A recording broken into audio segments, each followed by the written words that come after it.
Hello everyone, welcome to Module 4. I wanted to do something a little bit different going forward. So every week I'm going to start with a little roadmap overview. So that way we know exactly what's going on this week and what you need to do.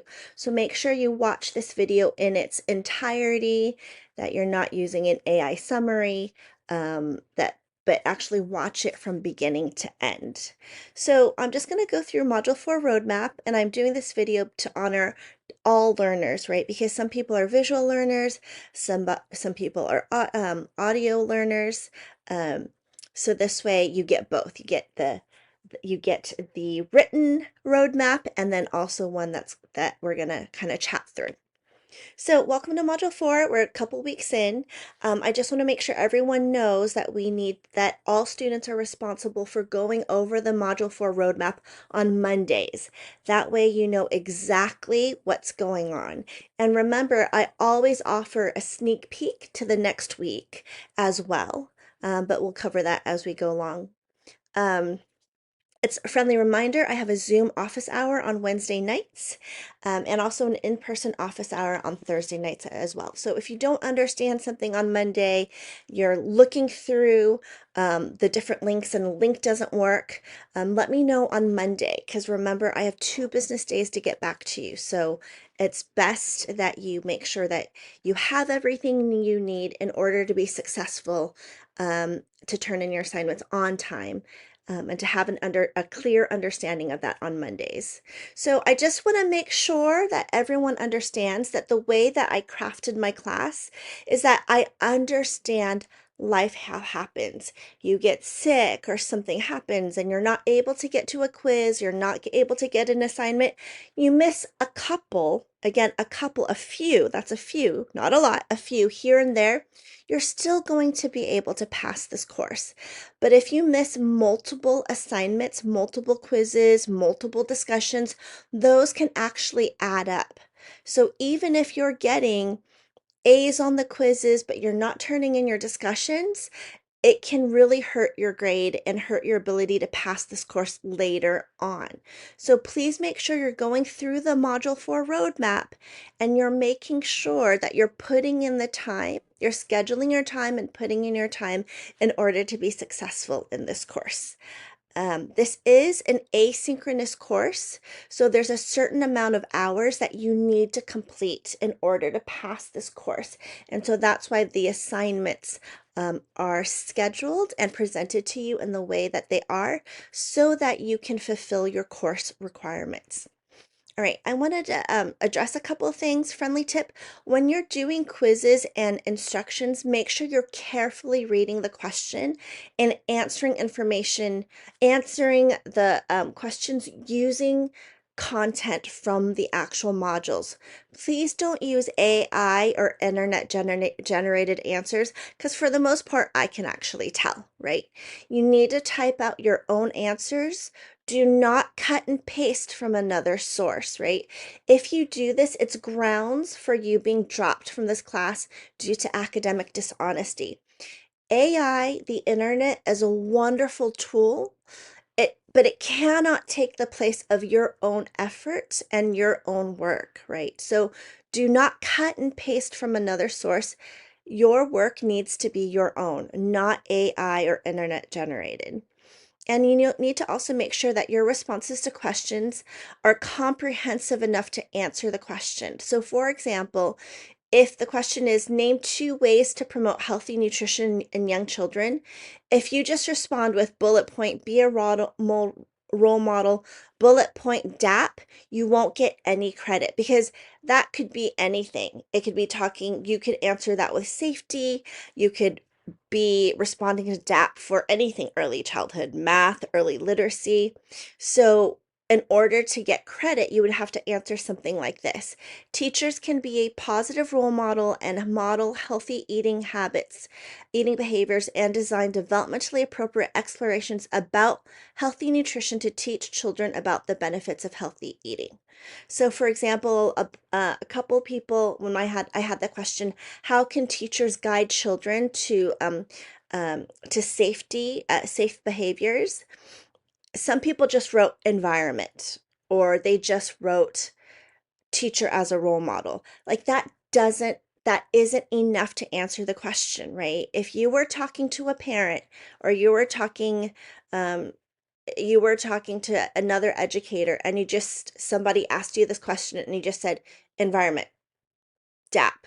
Like, what does that mean? So your answers have to be comprehensive enough and specific enough so I know that you fully understand how can you utilize the environment to promote safety, right? How can you utilize developmentally appropriate practice to encourage safety in your environment, right? So you can't just answer with a phrase. You can't just answer with one word. It has to be clear that you understand how to use that term to guide safe behavior or whatever that specific question is. If you don't understand what I'm talking about, if I'm being unclear, please come meet with me during office hours or Canvas message me. Um, Again, please make sure to watch the videos in their entirety and carefully and completely read through the directions on different assignments as well. If you ask a question that's covered in a video, I'll redirect you to watch the video. So please don't, or the syllabus or these roadmaps. So please don't hesitate to reach out to me when you're in need of help and or support after you've gone through all of the directions carefully, the syllabus and the videos, etc. Because if you start asking a question and I can tell that I already answered it in a video or an assignment direction, I'll actually direct you right back there. So optimize your time and my time by making sure that you do your part right. So see below for this week's information. So this week's content will have this video, the Module 4 video, the Chapter 4 slides. Our online text reading is Chapter 4, Creating Safe Outdoor Environments. These are two supplemental resources. Please take time to explore them. It's not optional. You must go through these. And then for this week, it's the same thing, 6 different items. So number 1, you've got your wellness. If you don't know how to do those, here's a video introducing it. Here's a sample. You have to submit 5. I still have a couple of people only submitting 1. You must submit 5 wellness logs, and this week's meal focus is on dinner only. You still have to do like the rest and hydration and all that other stuff, but I'm just telling you that the meal focus is dinner. And the 5 wellness logs are due Friday. I don't mind if you started on a Saturday to do these, but I just need 5. So it could be a Monday through Friday log or a Saturday to Wednesday. Um, that's fine with me, but it has to be 5 wellness logs. And please do not cut and paste. Like it have to be 5 separate ones. So in order to earn the full credit for that, you have to submit things on time and you have to carefully follow directions. So if you copy and paste, if I can tell day 4 and day 5 are the same thing, you won't be able to receive full credit. So please be careful of that. This practice is really to support educator wellness. And so this is for you. So please invest the time to do it accurately and honestly. And then please access the wellness discussion. The initial post needs to be done by September 10th, by Wednesday, and then respond to another peers post by Friday. So if you click on that right here, you can access this. So anything, again, that's blue and underlined is something that you can access and then turn in.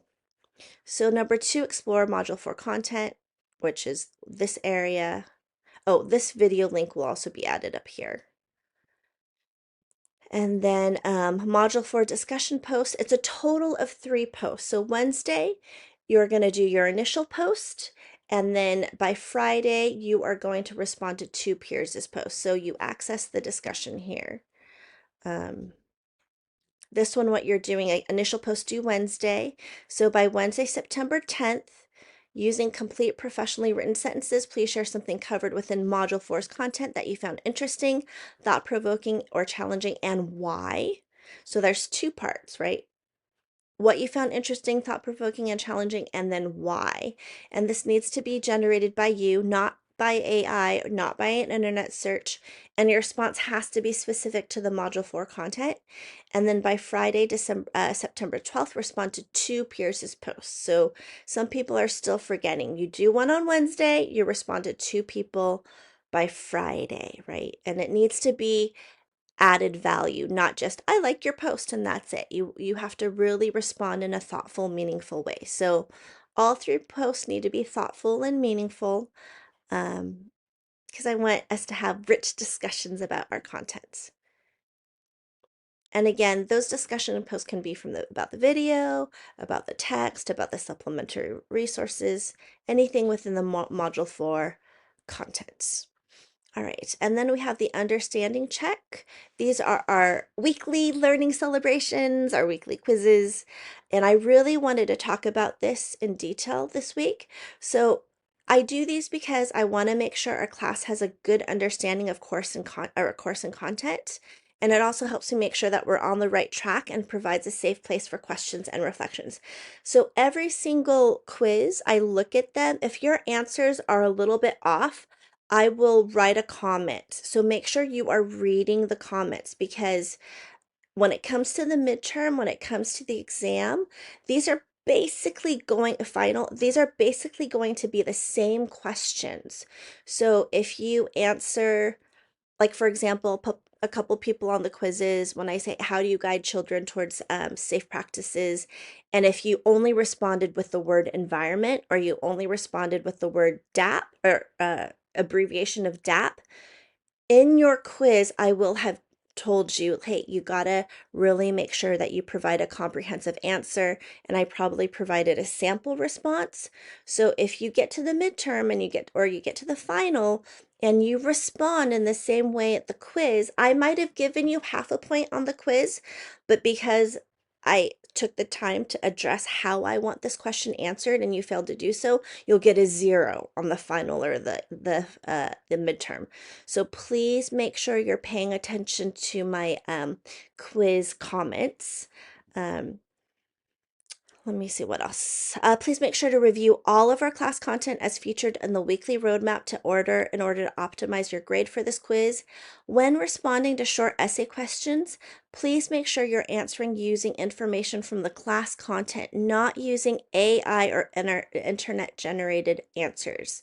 And again, I can probably tell if you're doing that, and I'll call you out on it. And if I catch it, I'm going to have to I'll address it once, you get a freebie, and then the second time I'm going to send a screenshot of that to the department chair, and there may be other steps taken. Academic honesty is very, very important. I'm not testing AI, right? I'm not teaching AI. I want to teach you. I want you to master this content, right? I don't care what AI knows. I don't care what the internet knows. I want to know what you know, because you're a living human being that's going to be in the classroom with children and families, or you're in your homes with your children, right? So I want to make sure you know the content. And then also, this is a college level course, so unless otherwise specified, please demonstrate professional writing, like full sentences, check your spelling, punctuation, grammar, and also make sure that your key terms are spelled correctly. I'm seeing a lot of people with that they'll have misspelled words, spelling's not correct, and I'll look and they've only spent 10 minutes on the quiz when you have 30 minutes. Take the time. If you have time, go back and make sure you check your spelling. I say this because I think it's really important to elevate the professionalism of our field. There's kind of this misconception that people in our field may not be very professional, may not be very educated. And so one of the ways that we can elevate our professionalism is making sure, to the best of our abilities, that our spelling is correct, right? If my question prompt has the correct spelling of a term, then make sure that's reflected in your answer too, right? So check your answers, make sure spelling is correct, like be professional, right? When you do these assignments. And then I talked about this already. Do not cut and paste your answers from another source. You have to type out your own answers. If you cut and paste your responses, you may be dropped from this course due to academic dishonesty. This is really, really important. It has to be your work, not cut and paste from AI, not cut and paste from the internet. So for this week's understanding check, you have 30 minutes to answer 9 questions and you have 2 tries. Canvas will automatically record your highest score. Click on here to access the quiz. 5 and 6 are the same as last week. Please note for item number 6, you have a weekly discussion post, and this is really just to help people stay on track. In the past, when I've taught this course, I've learned that if I don't give kind of piecemeal it for our busy students, that things get lost and there's confusion. So this week, on Wednesday, so access this post here, make sure you look at it. So Wednesday, upload your completed checklist. And I understand some people have checklists that are like Monday through Friday. So as long as it's Monday through Wednesday, that's fine. But make sure that it has a checklist with marks in it. So for clarification, this means you need to go to your chosen site and use your checklist to evaluate the safety of the environment. So your checklist should have check marks on it. In Wednesday's discussion post, please also answer the following three questions. So you're going to upload a PDF of your filled out checklist, and then you're going to answer what type of environment is being evaluated for safety, right? And these are the different options. Number 2, what are the age or ages of the child or children utilizing the space? And number 3, do any of the children have special needs which may play a factor in the usage of the space? Please specify which ones. For example, one student has a peanut allergy. Therefore, in the eating area, we have a nut-free table, right? So something like that. So be specific and make sure you're actually answering all 3, 1, 2, 3 for clarity. In previous assignments, when I've listed out 1, 2, 3, people have not answered in this format and they haven't been able to get full points. You need to answer all 3 of these things, 1, 2, and 3. And then by Friday, 9/12, please rate and respond to a peer's initial post providing feedback. And it's nice to say, if you're responding to Addison's post, say, "Hi, Addison, thank you for your post. I'm giving you a rating of whatever it is." So make sure for etiquette to name who you are responding to, like address them. Don't just say rating whatever. Say, um, "Hello, Lauren, thank you for your post," and provide feedback and then the rating. So for a rating of 3.3, make sure the initial post is submitted on time. There's still a couple of people that aren't paying attention to this. It's really important to rate people accurately using the rubric. So I really believe in being responsible and being on time, because I've been in environments where there are flaky teachers and it's just doesn't create a positive collaborative work environment. We want teachers to be responsible. We want teachers to be on time. We want them to be professional. So therefore, I do take the timing of things into account, right? So number 1, they get 3 out of 3 if their initial post is submitted on time.